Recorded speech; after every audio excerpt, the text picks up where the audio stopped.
Hello friends, welcome to my channel. Myself Rajkumar. Friends, आज हम बात करेंगे ज़बरदस्त शेयर हिंदुस्तान यूनिलीवर के।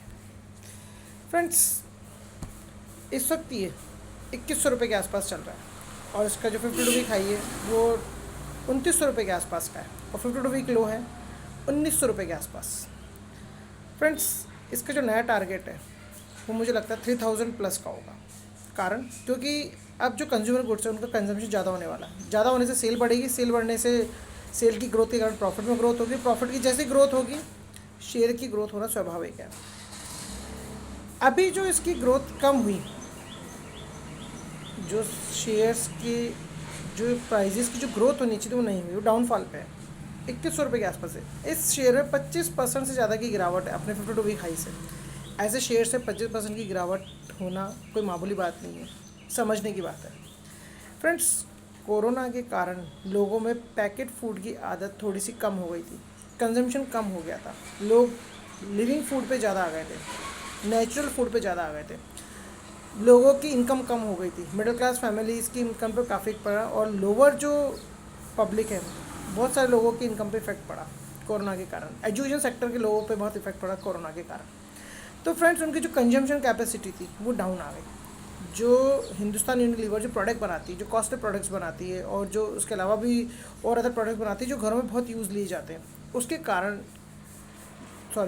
जो घरों में यूज़ लिए जाते हैं, जो कंज्यूम किए जाते हैं प्रोडक्ट, उसमें कमी आई।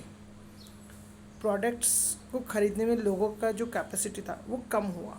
मैं ऐसा नहीं कह रहा हूँ सभी के कम हुए, लेकिन मोस्ट प्रोबेबली जो लेते थे, जो आम जनता, जो इनकी इनकम कम थी, उस तादाद में लोग ज़्यादा हैं हिंदुस्तान में। उनका जो पावर कंजम्पशन था चीज़ों को यूज़ करने का वो कम हुआ। कम होने से सेल कम हुई, सेल कम होने से प्रॉफिटेबिलिटीज़ में इफेक्ट हुआ।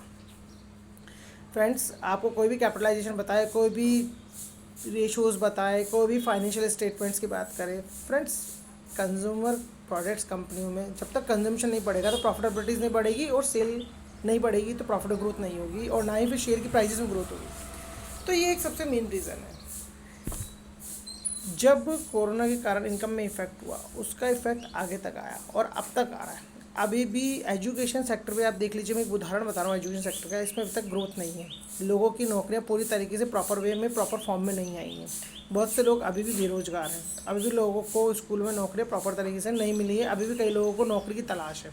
अभी भी लोगों को जो स्कूल से रिलेटेड थे, जो इससे इनकम किया करते थे, उनका अभी भी जो कंज्यूमर गुड्स का कंजम्पशन है वो कम है। ये बहुत एक साइकिलिंग जैसे अगर हम राउंड लें तो उस तरह से इफ़ेक्ट है ऑल ओवर प्रोडक्ट्स में। तो फ्रेंड्स, आप ये मान करके चलिए कि जब तक कंजम्पशन नहीं बढ़ेगा तब तक प्रॉफिट्स नहीं बढ़ेंगे, तब तक सेल नहीं बढ़ेगी और प्रॉफिट होने के कारण जो कंपनी की जो प्राइजेस में ग्रोथ होती है शेयर में वो नहीं होगी। तो फ्रेंड्स, मेन चीज़ जो थी मैंने आपको बता दिया। अब मार्केट पूरी तरह से खुला है, सब फॉर्म में है, सबका जॉब वापस प्रॉपर तरीके से लग चुका है और लग रहा है और आने वाले टाइम में स्कूल कंजम्पशन स्कूल की जो सर्विसेज थे वो प्रॉपर तरीके से खुल जाएंगी, प्रॉपर तरीके से होने लगेंगी और उसके बाद में जो लोग इससे जूझ रहे थे, इफ़ेक्ट हो रहे थे, उन लोगों का भी जो प्रॉब्लम है वो सॉल्व होगा और उसके बाद में वापस से कंपनी का जो कंजम्पशन है वो बढ़ेगा।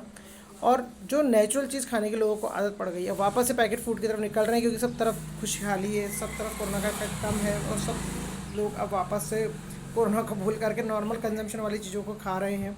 और जो लिविंग फूड डेड फूड का जो डिफरेंस था, जो उनके दिमाग में बैठ गया था कि लिविंग फूड ही ज़्यादा खाना चाहिए, डेड फूड नहीं खाना चाहिए, लेकिन अब वो सब पे आ रहे हैं। आप देखिए शादियों में वापस से वही पास्ता, वही वापस से क्या बोलते हैं बर्गर, चाउमीन, वही वापस से क्या बोलते हैं पिज़्ज़ा, वापस धड़ल्ले से सेल आ गई। होटल्स फुल होते जा रहे हैं और ऑनलाइन बिक्री खूब बढ़ रही है धमाके से। मतलब कि अब वापस से लिविंग फूड के साथ साथ डेड फूड का भी कंजम्पशन बढ़ रहा है, तो कंपनी के प्रोडक्ट्स का भी कंजम्पशन बढ़ेगा और इसमें वापस से सेल की ग्रोथ होगी, प्रॉफिट की ग्रोथ होगी, वापस से शेयर की भी ग्रोथ होगी। तो शेयर वापस से अपने उसी टारगेट पे पहुंच जाएगा जहाँ पे इसको होना चाहिए। तो 3000 प्लस का टारगेट में लेके चल रहा हूँ। मैं एक मेन रीज़न बता रहा हूँ कि इसकी शुरुआत कहाँ से हुई, कहाँ से इसका इफेक्ट आया और कब वहाँ से ही वापस से इसमें ग्रोथ होगी। तो फ्रेंड्स, बन रही मेरे साथ मेरे चैनल पे कुछ इस तरह की बातें जानने के लिए कि भाई क्या रीज़न्स हैं, किस कारण से इसमें ग्रोथ होगी और क्यों होगी। तो फ्रेंड्स, 3000 प्लस का इसका टारगेट ले लीजिए और प्लीज़ सब्सक्राइब कर दीजिए मेरे चैनल को। सब्सक्राइब करने में आपको कुछ नहीं जाएगा, लेकिन आप मुझे मोटिवेट करते रहेंगे और मैं आपसे जुड़ा रहूँगा, इस तरह की वीडियोस बना करके आपको देता रहूँगा। और आप चाहे मेरी बातों को नज़रअंदाज करें या ना करें, लेकिन जो चीज़ मैं बता रहा हूँ उस पर एनालाइज ज़रूर करिएगा, क्योंकि शुरुआती चीज़ जो होती है वो बहुत इंपॉर्टेंट होती है। इस तरह की चीज़ों में, कंजम्पशन गुड्स में शुरुआत यहीं से हुई थी और यहीं से वापस से ग्रोथ आएगी।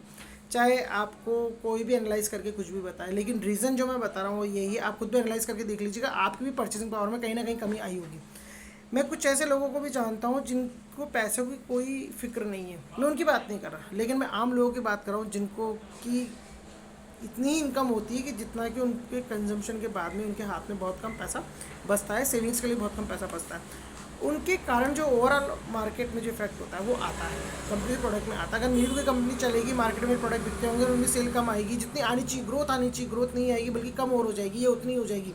तो नेचुरली मेरे जो भी प्रॉफिटेबिलिटीज़ हैं, जो मेरे प्रॉफिट कमाने के लिए जो मेरी सेल्स की ग्रोथ है, अगर वो रुक जाएगी तो मेरे पे आने वाले टाइम में थोड़ा सा इफेक्ट आएगा और उसको इम्प्रूव करने के लिए मुझे टाइम लगेगा।